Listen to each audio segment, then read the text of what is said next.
I'm not sure really how to start this. I'm just going to talk to myself. This is me taking my own notes, basically. So what is the fourth dimensional self? What is man's fourth dimensional mind, and what is the fourth dimension? This is not an attempt to conceptualize the fourth dimension from a scientific perspective.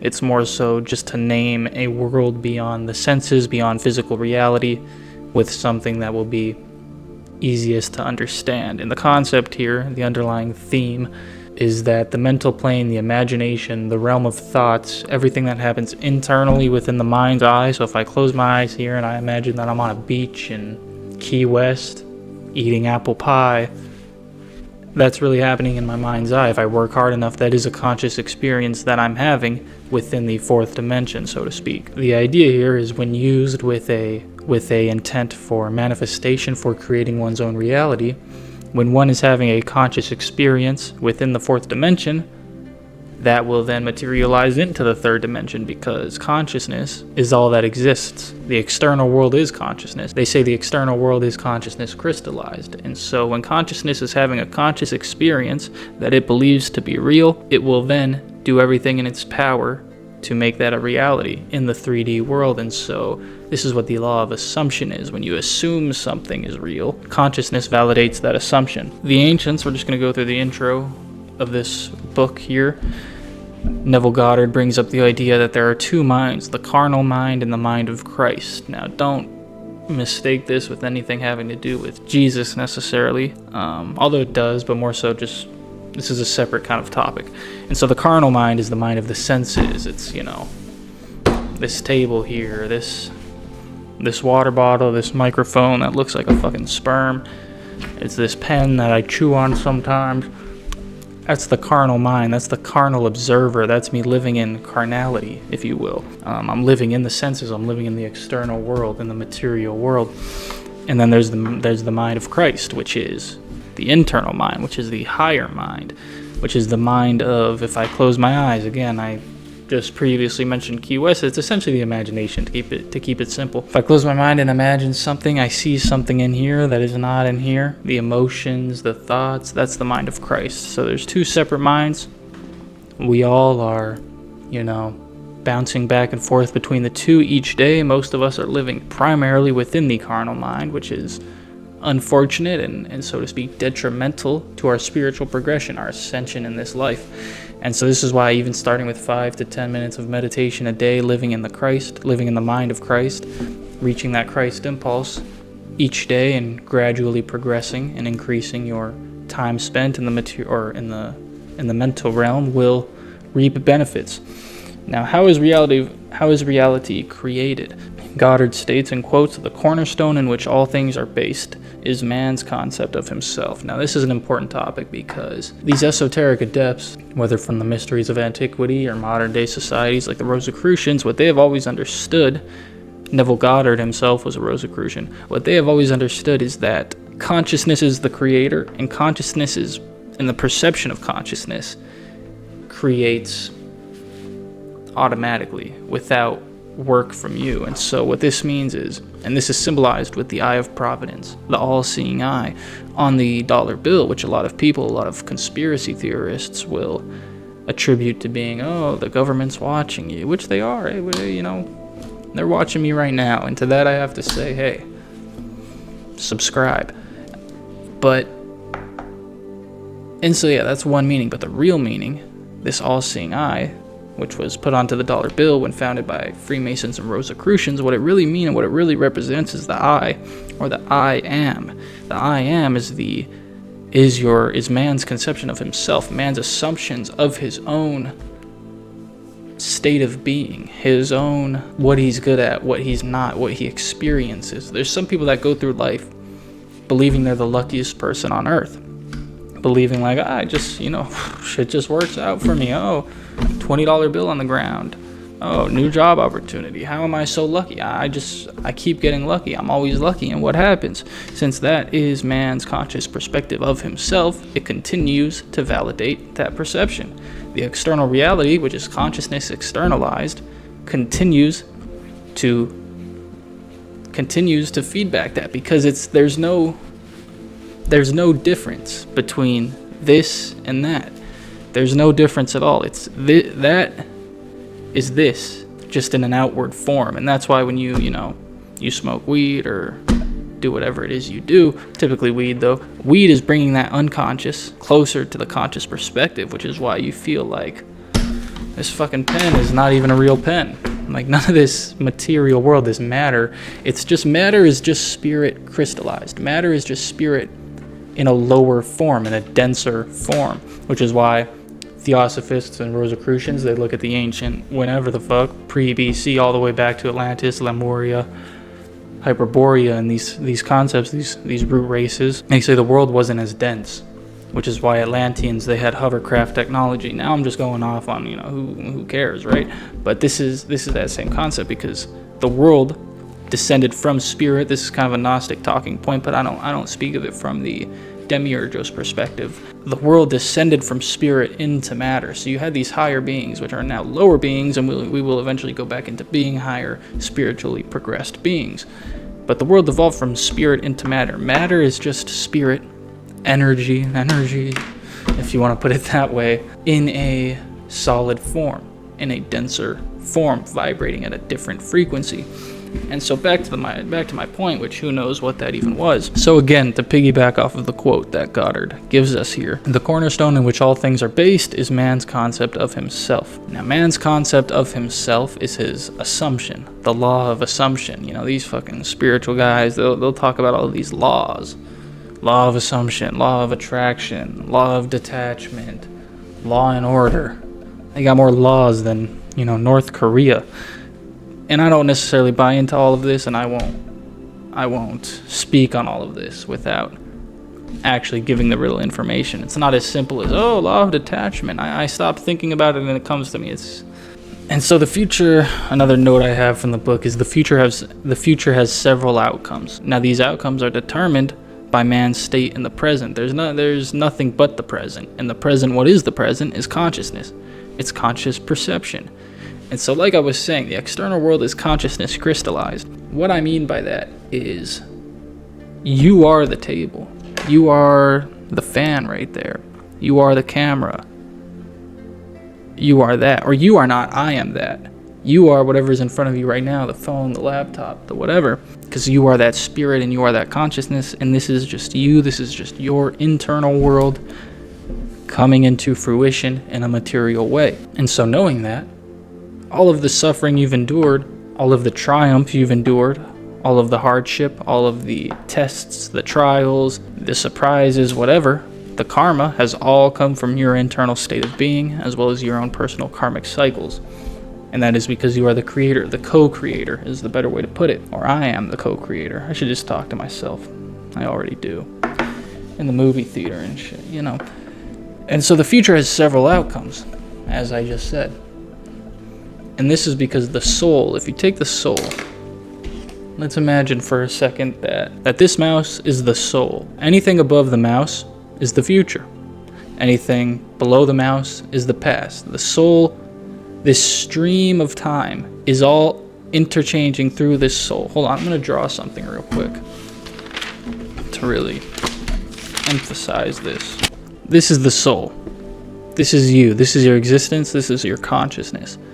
This is the future, and this is the past. Now, obviously, this seems simple, right? You're in between the middle and the past.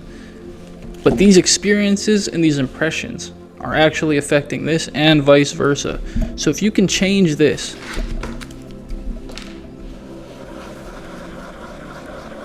if you can change what's happening here, internally, not by doing work, not by, going on a run. Well, yes, going on a run, but doing things externally that help the internal. If you can change the internal assumption of consciousness in this, then you can change all of this. You can't change this, of course, because this creates this, but you just need to change this to change this. And so if you want something, let's say, up here, right? Let's say this is a new job. This is, a relationship. Let's just say freedom. We'll just say freedom from typical burdens of life and lifestyle. If you want this, You want your eyes on this, your perception on this, your physical reality, your experience in this realm. To embody this, then you need to change this. Not by working, it's not going to happen. In the path to get there, my pen's running out of ink, there we go. And the path to get there is only going to change and only going to develop if the internal here in the present moment develops. And so this is exactly what we're talking about and what we're going to get into with the meditation and whatnot. You're gonna close your eyes. You're gonna detach. This is the internal too here. Imagine this. Everything outside. Woohoo! This is all the external. This is, girlfriend or boyfriend. This is boss. This is parents. This is bills, mortgage, rent. This is all of this fucking shit. That's all coming from out here. Sorry, this is a brutal, just a horrific illustration. Everything starts here. This is the past. This is the future. This is where you're trying to get. This is everything that's going on now externally. This is the internal. Everything starts here. And so this path to get where you want to be in a year, in 6 months, whatever, must be observed in the present moment. And so when you observe it in the present moment, let's say this is this. This is just this. This is just this. There's no difference between these two things. So let's say in this present moment, everything you think about, everything that your emotions feed and give power to is, bullshit, garbage, everything that you hate right now. We'll call it your pillars of suffering or something, right? That's everything that you're dealing with here. That's all you think about here. Because your conscious experience is this. So that's what you believe that your conscious experience is. And so thus, since all of this is the conscious experience in the internal, in 6 months from now, when you get to here, nothing's going to change. Nothing's going to change. Because the path will continue to be these things. Now, when you change this to be a state of blissfulness, a state of feeling free, a state of whatever it is, whatever the desire, we're going to get into desire and all that and how you can change the desire. Whatever this is, when you embody that desire and the feelings that come with it here, to create it here, the universe, consciousness, God, whatever you want to call it, I just hit my mic, God is going to start laying the foundation through these things, and this is where your impulses come from. This is why we start talking about the power of the subconscious mind. And where do your thoughts come from? Your thoughts along this road of experience are going to differ. They're going to change. And everything that happens here, regardless, is to validate what's going on in here, to validate this conscious experience. So when you can have your conscious experience in this moment here, of what you want, what you desire, this road's going to change. This path is going to change. And we're gonna get right into that. So how do you do that? And I'm gonna talk about dreams for a second. I want to bring up dreams in the dream world to further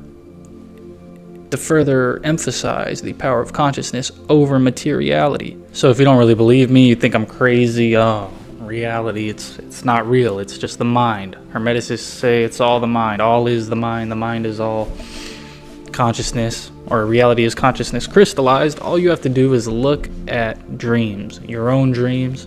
Not like, oh, I dream to be an OnlyFans model or performer, but the dream I had last night where I was an OnlyFans performer. When you dream, you're shifting the seat of consciousness. You're still having a conscious experience that's as real as what you're having right now. Because when you sleep, consciousness has to go somewhere. Where does it go? It goes to your dreams. And so the dreams, what do psychologists say? What does Jung say? Dreams, Freud, what does Freud say? Every psychologist essentially agrees that dreams are the projection of the subconscious, the unconscious mind. The internal, the deep down internal, that's what dreams are. And so dreams, when you're dreaming, your internal has created your external. The consciousness, the conscious experience that you are having feels so real, feels no different from material reality, so much to the effect of you can't differentiate between a dream and what's real. Oftentimes, you go through a whole dream just thinking it's normal, participating like normal, thinking, behaving like normal, moving intuitively, much more in a lunar state than in your wakeful solar state. But you go through a dream as if it's, daily life, and you don't differentiate between the two, unless you're an avid lucid dreamer, you have the ability to lucid dream, which is very powerful for reprogramming the subconscious, and I'll make a whole nother video about that. I've got a whole course about that you can buy if you want. You can purchase it if you want. You don't have to. No one's forcing you to, but, However, dreams are the creation, material reality, spirit condensed into matter. You have a dream. This pen in the dream, it feels the same. This chapstick, it feels the same as it does here and now as it does in a dream, because the dream is just another version. It's just another world of consciousness crystallized. And so if I go back to my notes here, how is reality created? Well, the future has several outcomes, like I just said, and I tried to explain there. And they all are based on the internal. So, like, I'm sure you've had an experience where something you can't explain, some sort of synchronicity, running into someone at the grocery store, things lining up. My dad always talks about how he was in a McDonald's drive-thru and his friend's girlfriend went in to get a bunch of McDonald's ketchup because he loves McDonald's ketchup. He needs McDonald's ketchup. He thinks it's the greatest ketchup on earth. But he had this like weird epiphany vision moment where he was like, he thought something had just happened, something in the future had just occurred in the now, and he told his friend, he's like, oh, I think your girlfriend just came back and said, here, are you happy now with the McDonald's ketchup? And they were like, oh, that's weird. And then exactly what he believed had happened, that he told his friend about, ended up happening. And he had seen it prior to that happening, and that's because it was a fragment within the unconscious that then thus materialized itself. It was a future, a potential future, one of many, that just so happened that he happened to see prior. Now, I've never had nothing like that specifically, but maybe some of you have. And isn't that what they call deja vu? Or maybe it's vu or deja, or who knows? But this is the principle that we are coming to an understanding of, hopefully. Now, how do you change that potential future? That's the question. That's the golden question. That's what we all want to know. How can I be rich? How can I be fulfilled, abundant, loved, loving, all of these things? And so to do this, what you have to do, and I'm not going to get too much into it. I'll explain it as Goddard explains it. I've got my own interpretations, as well as my own notes from other authors, other esoteric authorities. I'm just going to go into the book, explain it briefly. I'm going to make way more in-depth content on this. This is just more so to give you a baseline understanding. And so essentially, to change that future, if I go back to my ridiculous drawing here, to change this, the outcome, you have to change this. So how do you change this? The internal, not the external, the internal. The simple answer is meditation, and then there's various practices and things you can implement throughout your daily life as you are living externally to affect the internal, but we're just going to focus on meditation for now to end off this video. To change the internal, you have to detach from the external. So how do you do this? You sit here, right? Close your eyes.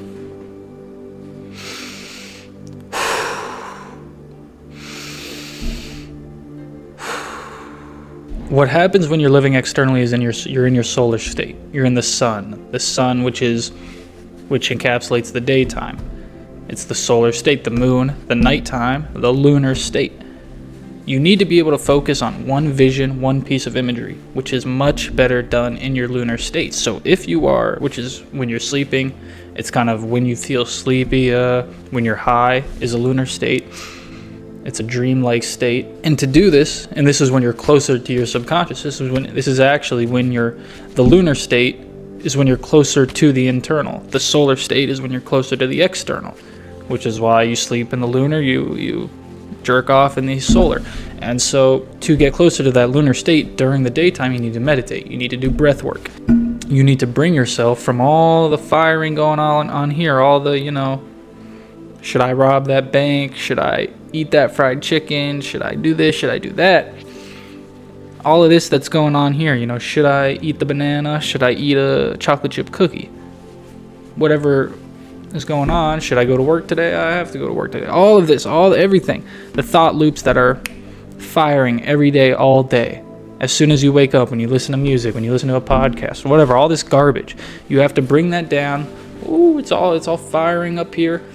Think of what's that thing in the health room? Not the health room, the hospital. all that shit. You want to flatline that, essentially. Bring the brain waves down. To do this, you have to meditate and you have to still the mind, which can be done through breath work. I'll make a much more in-depth. I've actually got stuff coming out that I'm putting into the community about this, a full mental alchemy course, but I'm going to put a lot of it on YouTube too.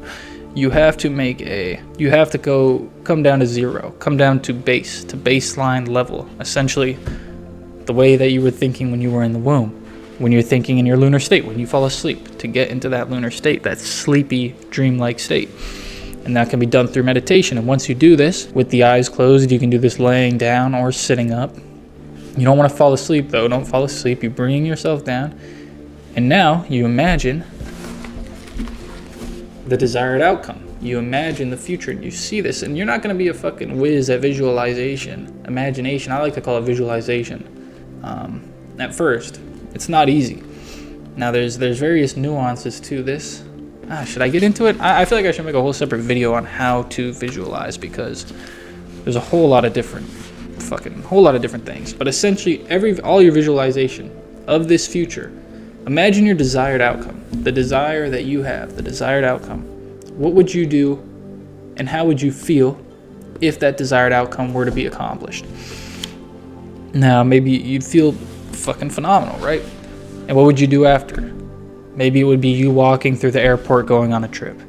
Maybe it would be you buying a house. Maybe it would be you just paying back all your debt. Maybe it would be you, any of these things. And then what would the feeling associated with that be? Now, the feeling is the secret. That's a Neville Goddard book. The feeling is the secret. The feeling is everything, because the feeling is what validates consciousness believing it's actually happening. When you can get into a meditative state, see something occurring, and incite a feeling along with it, the feeling only happens.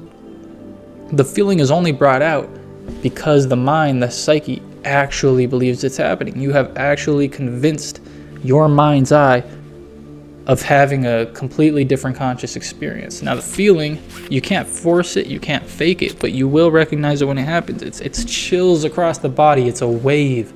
It's like a wave of love, a wave of light, a wave of energy that comes over you, like when you hit a game-winning shot in basketball, or when you do this or do that, that feeling of blissfulness, of glee, of joy.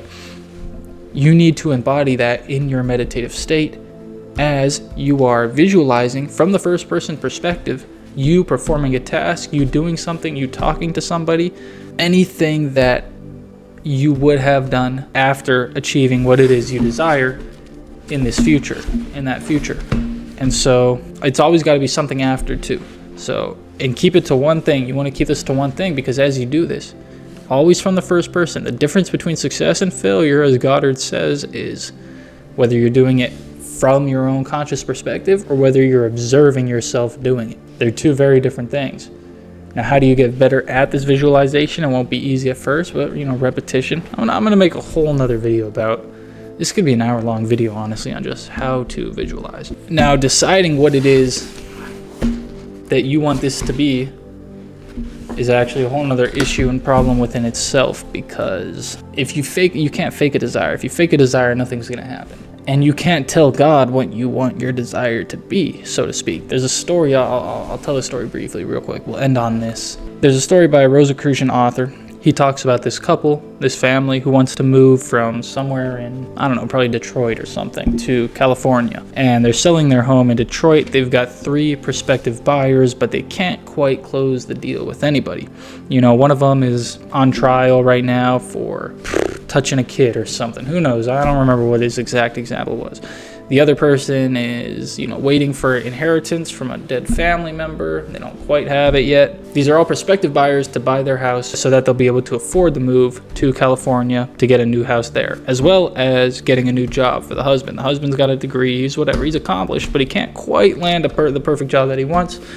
Same goes for the wife. The third prospective buyer is, he can't buy it yet for some reason. And so they're praying, they're visualizing, and they're thinking, gosh, please sell the house. And so the husband is visualizing, well, let the pedophile, let him be set free. The guy who touches children, let him get off trial so he can buy this house. Jury, please find him not guilty so he can buy this house and I can move to wherever. That's just one example. Take that as you will. Or they're thinking, oh, please let me get this job. They're visualizing a specific job.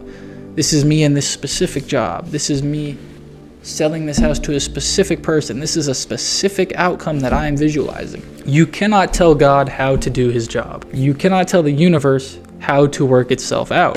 This is not going to work. And so they found no success in doing this. So they worked with this Rosicrucian author. This Rosicrucian, I say author because I read this in a book from him, but this Rosicrucian adept who told them, you're doing this all wrong. You need to visualize. Instead of visualizing specifically, oh, I want this person to buy the house, I want this thing to happen so this person can buy the house or I can get this job offer. You need to visualize you walking through the airport, moving into your new home with ease, feeling comfortable, feeling happy, feeling free. The house is sold. Who cares who sold it and whatnot? Just visualize that occurring, that sequence of events. Anything that would happen after the house is sold and you've secured a new job. What would happen after? Well, you'd move. And so you visualize the moving process, the guarantee, the automatic, which you know is going to happen regardless of various differences in the circumstance. And so that's what they did. And lo and behold, the house ended up being bought by not any of the three prospects. I think the guy that touched kids, he went to jail.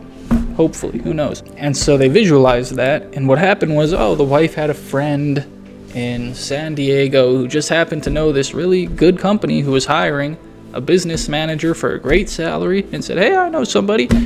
Got the husband a job. Bingo, bango, bongo. Wasn't at all what they were expecting, but somehow it worked itself out. The wife, the same friend, actually happened to know someone, a real estate investor from California, who was looking to invest in property in that region of the nation. I don't know why they want to invest in Detroit, but shout out to them. So that's what happened. They visualize the outcome, and you have to give the universe, the world, as much room to do its job as possible. And so when you do that, you visualize one sequence of events, one situation, one moment in consciousness. Put yourself there, detach from this solar external world, detach from it, go into the internal. Visualize your visualization, your imagination. It's a muscle. You have to treat it as such. You're not going to be great immediately. You can work on this. I'm going to teach you how to work on this. I'm working on it myself, to be honest with you. I'm no master. I don't claim to be. This is kind of for me as well. You visualize, you imagine, you have a conscious experience that is real within your head, and the universe will work to validate it. And that's what thinking fourth dimensionally means, essentially. You want to think fourth dimensionally, and this is going to be part one. I think I'm going to make a playlist on this channel for like mental alchemy, conspiracies. I know this is like mostly conspiracies, but mental alchemy, conspiracy. This is the only conspiracy. This is the realest conspiracy there is that the mind creates reality. They don't want you to know that, which is why everything they do is programming your mind, programming you to think and feel a specific way. They want to incite specific emotions in your etheric body so that the mental plane is affected in a certain way, which thus affects the material world in a certain way. Subscribe, go join the community in the link for the real stuff. Gosh, there's some good stuff in there, and there's more coming. Subscribe. Go subscribe to my Twitch. I am going to start streaming at some point. I always say that. I never do it, but it's coming. Hey, it's coming real soon. Goodbye. Good night.